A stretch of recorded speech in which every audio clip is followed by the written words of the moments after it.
illustration. Une table, petite table, 2 personnes,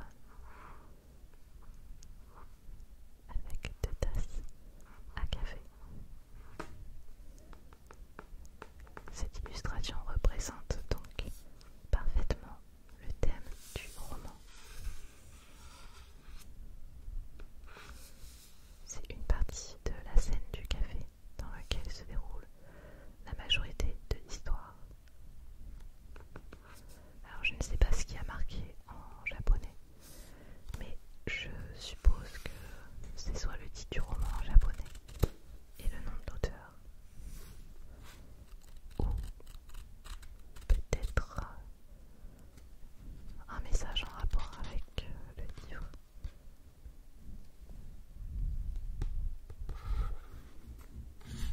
Derrière, on a une quatrième de couverture assez simple.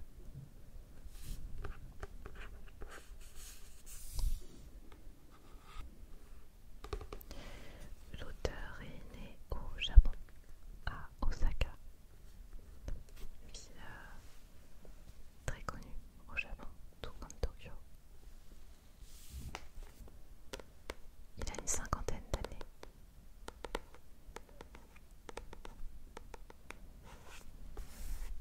Et son livre est sorti au Japon il y a quelques années déjà. Ici en France, il est sorti en 2021. Et il s'est vendu à travers le monde à 1 million d'exemplaires. Ce qui est pour un auteur excellent. Il est considéré comme best-seller, forcément. Et je suis tout à fait d'accord en tant que lectrice. Toshikazu est un dramaturge et il a dirigé un groupe de théâtre.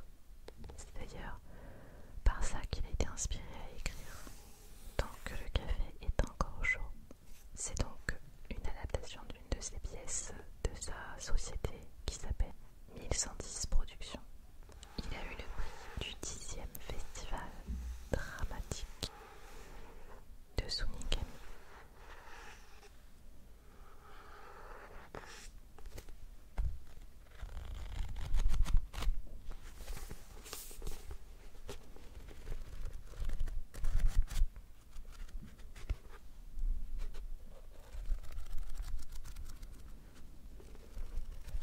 Un peu de page turning.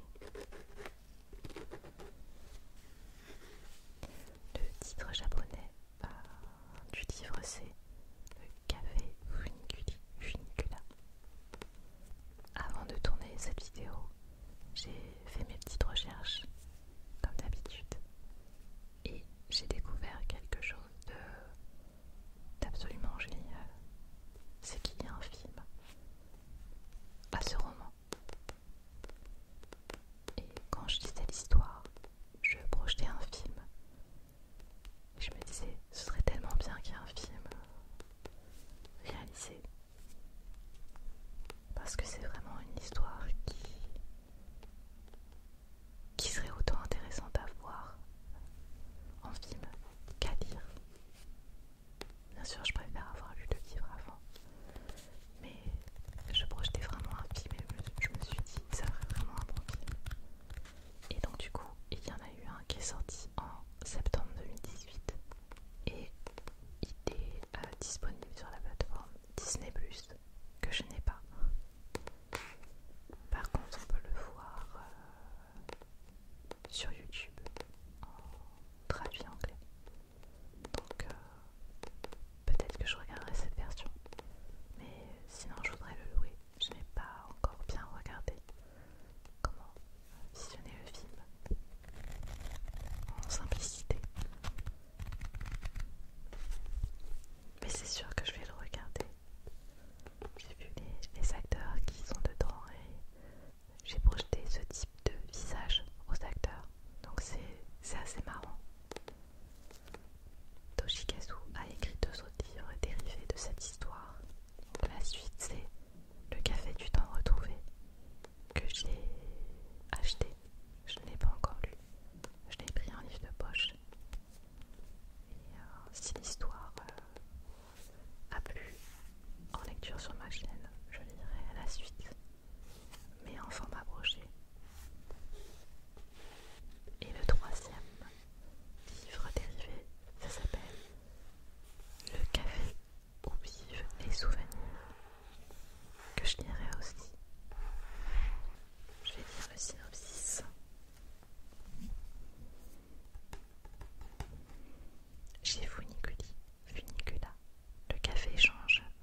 Ces 4 femmes, toutes différentes avec des vies différentes, vont à tour de rôle vouloir retourner dans le passé, mais aussi dans le futur.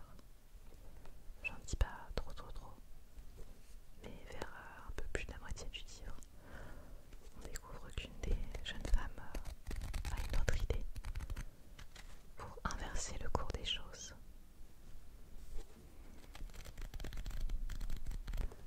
Il y a un passage du livre où, comme j'en parlais dans ma vidéo précédente, disons celle où je fais de Arséquin, un passage qui m'a particulièrement émue. J'ai eu les larmes aux yeux parce que c'est un moment du livre où il y a l'histoire d'un couple qui traverse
ce soit moi qui le dise, c'est ça.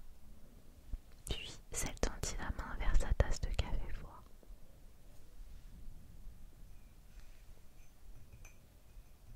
Il n'avait plus qu'un goût de liquide sucré, ce qui la déprima davantage.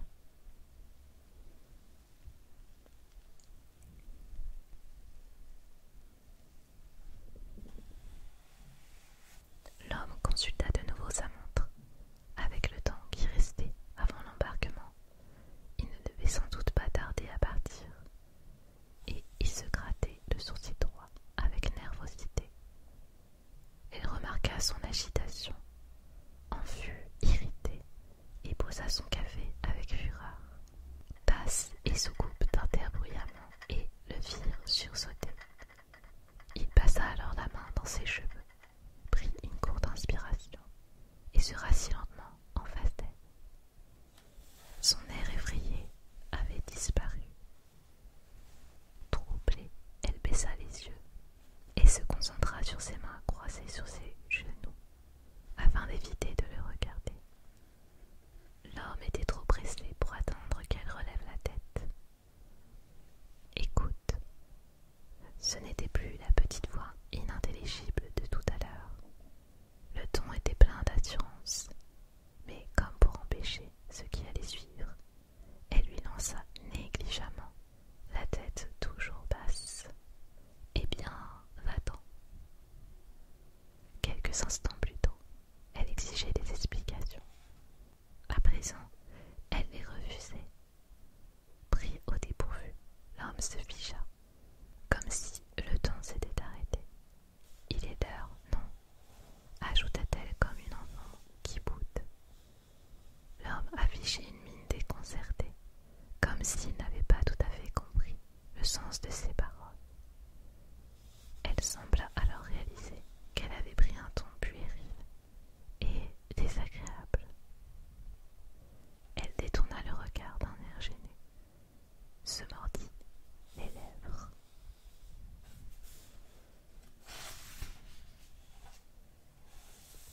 Sans un bruit, il quitta sa chaise et s'adressa à voix basse à la serveuse derrière le comptoir. « Excusez-moi, je vais régler. » Il tendit le bras pour attraper l'addition, mais la femme posa sa main dessus. « Je vais rester encore un peu.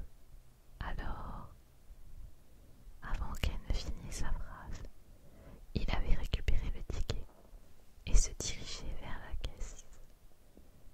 « Les deux, s'il vous plaît. » « Laisse tomber, je te dis. » Toujours assise, elle tendit le bras vers lui, mais il ne lui accorda même pas un regard et sortit un billet de 1000 yens de son portefeuille. « Gardez la monnaie. » Après avoir remis le billet et l'addition à la serveuse, il tourna brièvement vers la femme, son visage triste, et il sortit en silence, tirant sa valise à roulettes derrière lui.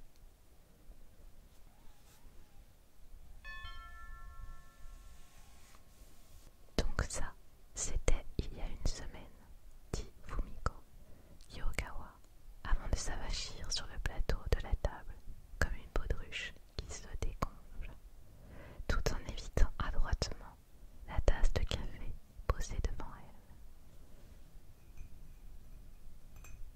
La serveuse et la cliente assises au comptoir, qui l'écoutaient en silence, se regardèrent. Fumiko venait de leur raconter en détail ce qui lui était arrivé 8 jours plus tôt dans ce même café.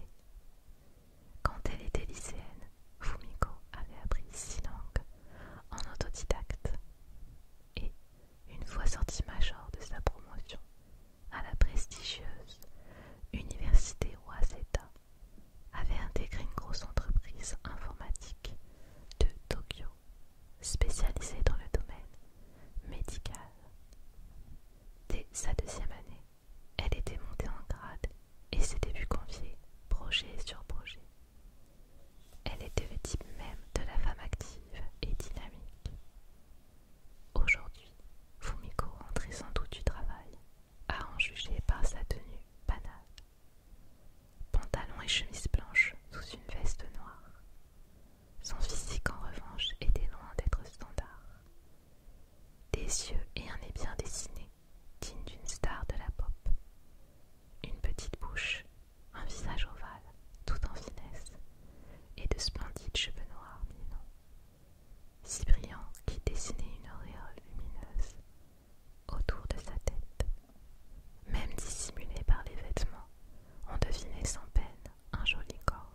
jusqu'aux genoux, d'une veste de printemps beige et chaussée d'escarpins blancs.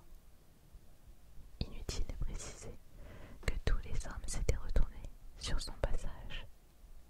Jusqu'alors pourtant, la garde-robe de Fumiko, qui ne vivait que pour son travail, avant de sortir avec Goro, ne comptait que des tailleurs. Or, ses rendez-vous avec Goro avaient souvent lieu à la sortie du bureau. Mais là, elle avait senti le caractère spécial de cette chose importante et pleine d'espoir. Elle s'était acheté cette nouvelle tenue. Cependant, sur la devanture du salon de thé, où ils avaient leur habitude, une affichette indiquait « Fermeture exceptionnelle ». Ce salon de thé, où chaque table se trouvait dans un espace cloisonné, aurait été parfait pour parler d'une chose importante, et leur déception, à tous deux, fut d'autant plus grande. Alors qu'ils cherchaient une solution alternative, ils découvrirent une petite pancarte dans une ruelle déserte.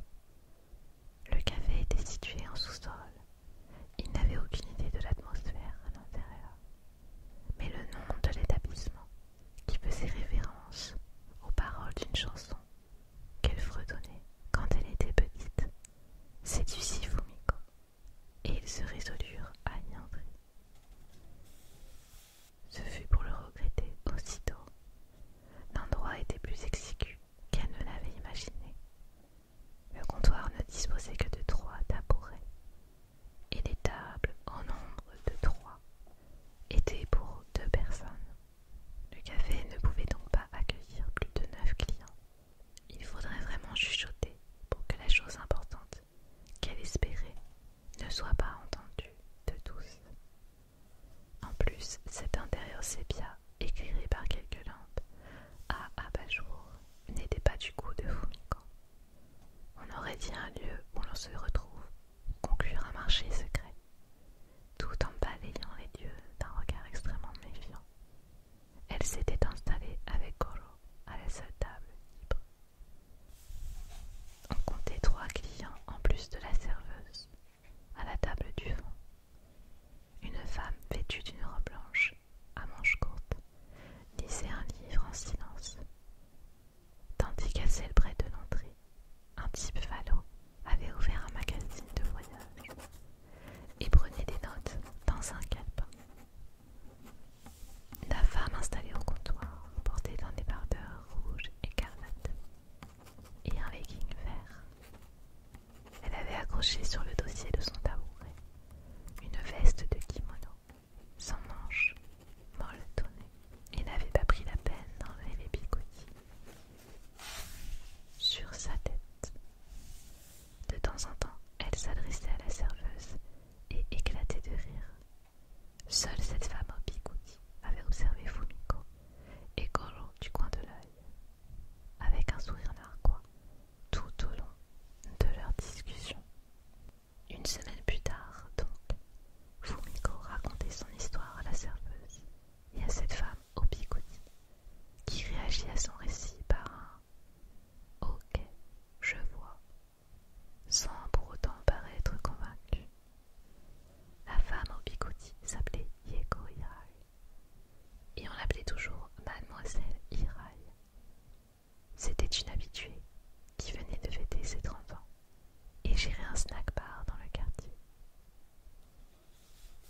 Elle passait toujours boire un café avant d'aller travailler. Tout comme la semaine précédente, elle avait ses bigoudis sur la tête. Mais cette fois-ci, elle portait un bustier jaune, une mini-jupe rouge écarlate et un legging violet fluo. Assise en tailleur sur son tabouret, elle écoutait les propos de Fumiko, qui se leva et s'approcha de la serveuse, lui parlant par-dessus le comptoir. C'était il y a une semaine, vous vous en souvenez, n'est-ce pas? L'air embarrassé, la serveuse acquiesça, sans même regarder Fumiko. Elle s'appelait Kazu Tokita. C'était la cousine du patron du café, où elle travaillait tout en suivant les cours d'une école d'art. Le teint clair